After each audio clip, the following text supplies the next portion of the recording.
Você já ouviu falar do novo ensino médio? Bem, se sim ou se não, não importa. O que importa é o que você vai pensar depois de assistir o que as pessoas que estudaram o tema e, principalmente, estiveram na sala de aula durante esse período têm a dizer. Hoje. Bom, o que a gente chama de ensino médio, né, não existia até 1942. A própria escola de massa, como a gente hoje concebe, né, como uma coisa natural, também tem uma história relativamente recente no Brasil. A escola, até o início do século XX, no Brasil, ela praticamente inexistia. A gente tem algumas ilhas, né, do que seria uma escola coletiva. Já em 1835, com a criação do Pedro II, e aí alguma legislação ali que surge, mas lembrando que isso era uma coisa muito restrita para os filhos da elite, que vão estudar, inclusive, no Pedro II. A gente começa a ter um projeto de escola de massa, né, junto com a República, isso em 1889, e o ensino médio ele só é legislado, ou seja, ele só surge a partir de uma lei que vai ali criar, né, possibilidades dele ser implementado em 1942. Né? A legislação que vai criar o ensino médio vem junto com a Reforma Capanema. De 42 até 88, a gente tem alguns momentos importantes que acho que, né, eu não vou me aprofundar, mas acho que vale a pena falar, que marcam também essa estrutura, né, da educação no Brasil, e que fala um pouquinho do que a gente tem hoje.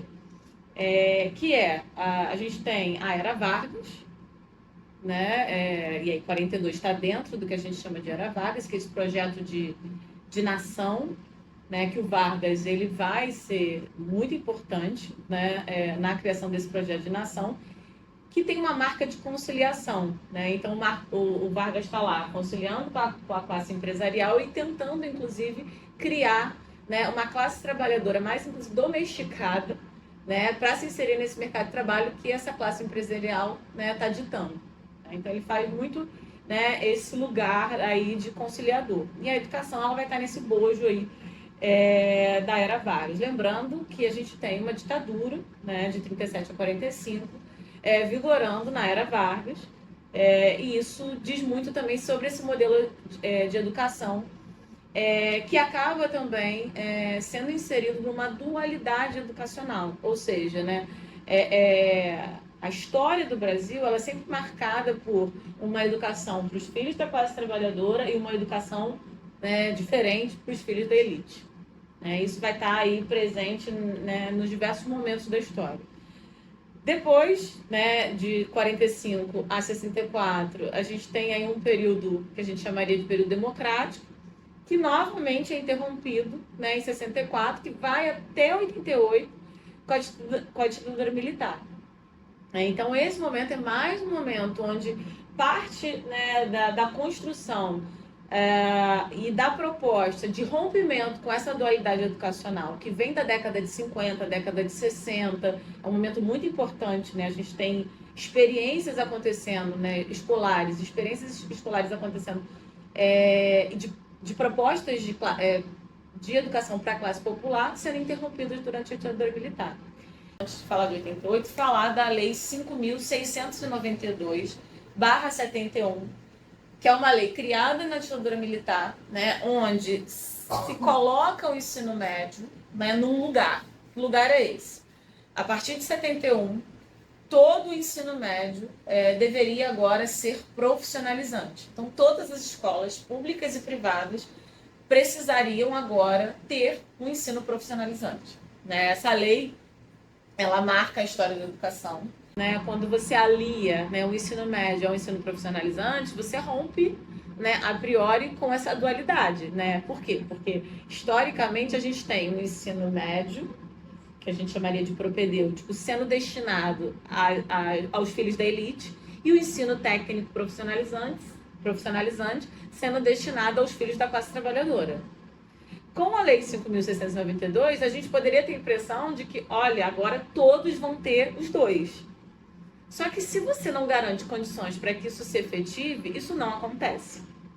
Né? E foi o que acabou acontecendo, que acabou ocorrendo de 71 até 82, que foi quando se promulga a 7.044/82, que é uma lei que revoga esse ensino médio profissionalizante.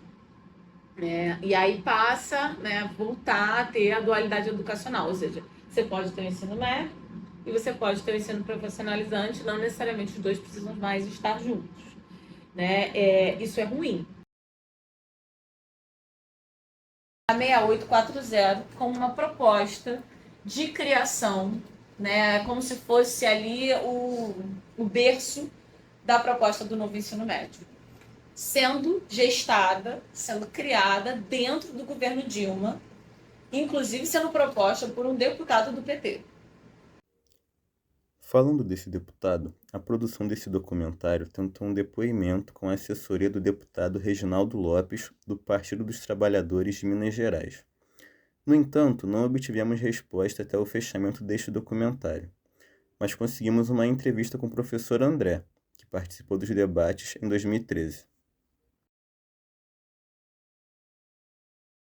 Bom, falando um pouco mais sobre a resistência, foi total, né? Claro que os professores resistiram muito a aplicar, a aderir, né, esse novo ensino médio, justamente porque via que não funcionava, não teria como funcionar. Desde o início ele não teria como funcionar.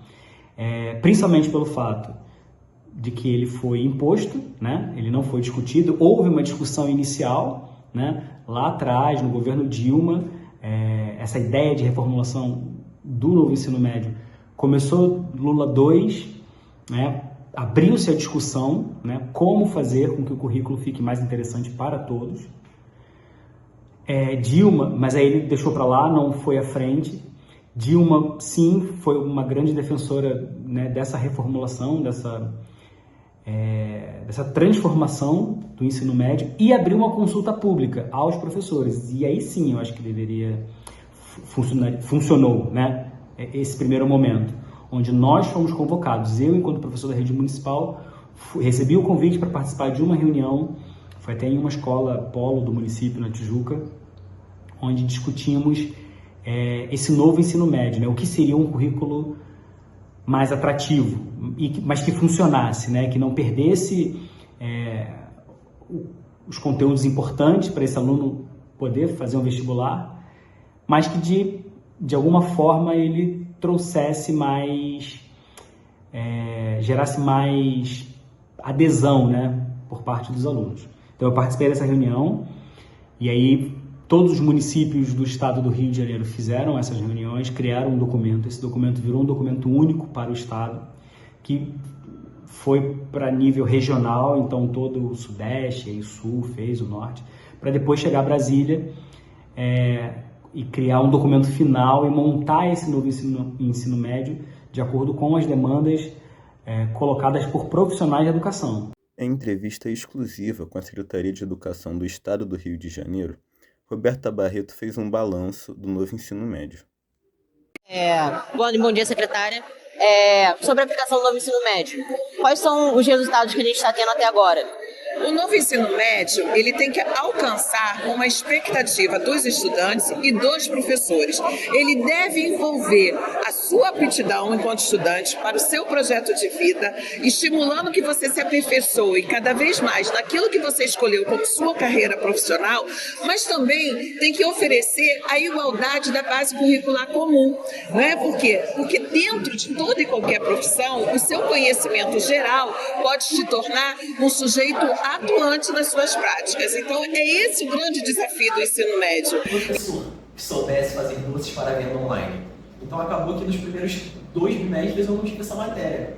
E no terceiro, eles falaram qualquer coisa lá. Tipo, eles ensinaram a gente a fazer brigadeiros e beijinhos. Também questionamos sobre a estrutura da rede estadual amplamente criticada por professores e alunos. Bem, essa foi a resposta dela. A do Estado já está arrumando as suas unidades escolares de acordo com o arranjo produtivo educacional local. Você imagina, por exemplo, lá no Sul, Serrana, onde nós temos as grandes empresas siderúrgicas, é de muito interesse dos alunos estudar tecnologias que façam com que eles se aperfeiçoem para esse mercado de trabalho. Então, hoje, a distribuição dos itinerários está sendo demandada pelas políticas regionais. Bem, falando sobre o processo de implementação desse novo ensino médio na minha escola, o que eu posso dizer é que não houve, né? Não houve um processo de implementação porque, na verdade, o que aconteceu foi um grupo de professores, né, de escola, das diversas escolas, foram convocados pela Secretaria de Educação para receber um treinamento, né, para entender acerca do novo ensino médio, como funcionariam as trilhas. Então, cada escola mandou lá o seu coordenador pedagógico, um ou outro professor, 2 professores, para fazer esse treinamento, né? E depois, na escola, fazer a multiplicação do que aprendeu lá. Óbvio que não surtiu efeito, justamente pelo fato de que os próprios professores levantaram questões que a própria secretaria não conseguiu responder, né? Como, por exemplo, na matriz, dizia que as trilhas deveriam ser ofertadas aos alunos, né, as diversas trilhas, um cardápio de trilhas, e que o aluno escolheria aquela que tivesse mais em consonância com a sua vontade, com o seu desejo de aprendizagem. E para isso, a escola deveria disponibilizar salas, né, que funcionariam como eletivas espelho, salas extras, onde esse aluno iria fazer a eletiva que ele escolheu no mesmo momento, né, em que o seu colega que escolheu uma outra estaria fazendo essa outra que ele escolheu. Então, por exemplo, um aluno escolheu sustentabilidade e o outro escolheu matemática financeira. Então, naquele tempo de aula, onde estaria acontecendo a eletiva para aquela turma, o que escolheu sustentabilidade iria para a sustentabilidade e o que escolheu matemática financeira ficaria na matemática financeira. Porém, um dos principais obstáculos a essa implementação é que as escolas, a maioria delas, não tem infraestrutura. A escola que eu trabalhava à época não tinha. A escola era abarrotada, todas as salas eram ocupadas, não tinha como dispor de mais um espaço para atender a esse aluno que escolheu a nova trilha. Então, quando levantaram essa questão para a secretaria, né, na SEDUC, lá no treinamento, e aí, como é que vamos fazer? Eles disseram, façam o melhor que vocês puderem. Né? E aí, na minha escola, por exemplo, a própria escola escolheu qual seria a trilha que esse aluno, essa turma, iria fazer. Então, na turma que eu peguei lá, essa turma aqui é como eu sou de biologia, essa turma aqui vai fazer sustentabilidade. Então, todos foram inscritos nessa mesma trilha. Não foi uma escolha, né? Pelo que eles propuseram, né? O aluno deveria escolher, quando, na verdade, não escolheu. Essa era a ideia inicial. A ideia inicial era que o aluno pudesse escolher para fazer com que o seu currículo ficasse mais atrativo para ele, né? Para os desejos dele. Mas não funciona exatamente assim. A escola teve que escolher porque a escola não tinha como distribuir todas essas eletivas da forma como vinha no projeto. Porque o professor que não tinha capacitação para fazer doces, ele era um professor de física e matemática. Ele chegou na nossa sala, a gente, no nosso primeiro dia de aula, e nos veio com a notícia de que a gente não teria aula de física nem de matemática. A gente, naquele dia, teria aula de fazer doces. Todo mundo ficou espantado, primeiramente, e o professor teve que mostrar na grade horária que era realmente aquilo. E foi assim no restante do ano. O professor, ele se desdobrou lá, porque ele não tinha o que dar, me ensinaram a fazer doces. E ele tem. Então acabou que ele usou esse esquema de fazer doces e a área que ele tinha a especialidade. Ele nos ensinou a fazer razão e proporção através dos doces e regras de 3 e trabalhar com esses aspectos matemáticos. E tive também aulas de cidades inteligentes e cultura STEAM. Os professores receberam treinamento do governo do estado adequado e suporte suficiente para implementar as mudanças exigidas pelo novo ensino médio? Então, esse foi o maior problema que tivemos. Quer dizer, os professores, eles perderam suas matérias de origem. Vamos lá, você é professor de História, você estudou para dar História do Brasil, pré-história, para falar sobre o decorrer. E aí você cai para dar aula de viajar mais para melhor. Introdução aos estudos políticos. Então, ele se viu perdendo a sua origem, indo para uma matéria que, na maioria das vezes, ele não tinha formação e não tivemos suporte nenhum. Eu não tive suporte nenhum. Não teve um curso, não teve uma experimentação e o pior, ninguém me perguntou se eu queria dar aula da matéria Viajar Mais para Melhor. Reparou bem? Os professores nem foram perguntados. Ah, e outro detalhe. Como que ficam os vestibulares? E se alguma coisa sai, como é que ele faz a prova? Porque o Enem não mudou. Entendeu? O vestibular não mudou. Então você acaba tirando a oportunidade do cara, você diminui a oportunidade dele para que ele possa ingressar na carreira acadêmica, no mundo acadêmico. Ele chegava na sala, mandava a gente para quadra e eu nunca nem soube o que era meio ambiente em foco. Nunca tive uma aula sobre a matéria. Se você fez o Enem esse ano, você se sentiu capacitado para fazer uma boa prova, só mesmo que você teve na escola? Não, de forma alguma. Nada de sociologia, de filosofia que caiu no Enem eu tive na escola, em nenhum momento. Não caiu absolutamente nada de nenhum conteúdo formativo que eu tinha. Não caiu nada sobre matemática dos alimentos, matemática do meio ambiente. Que é normal, já é mais normal que você tem meio. Mas é muito desanimador você fazer a prova, ver que não tem nada do que você estudou lá. Caiu uma questão de ditadura na Argentina. Eu nem tive história no terceiro ano e nem cheguei perto de ver a ditadura da Argentina. Se eu não soubesse por fora, eu nem entenderia sobre o que tratava a questão.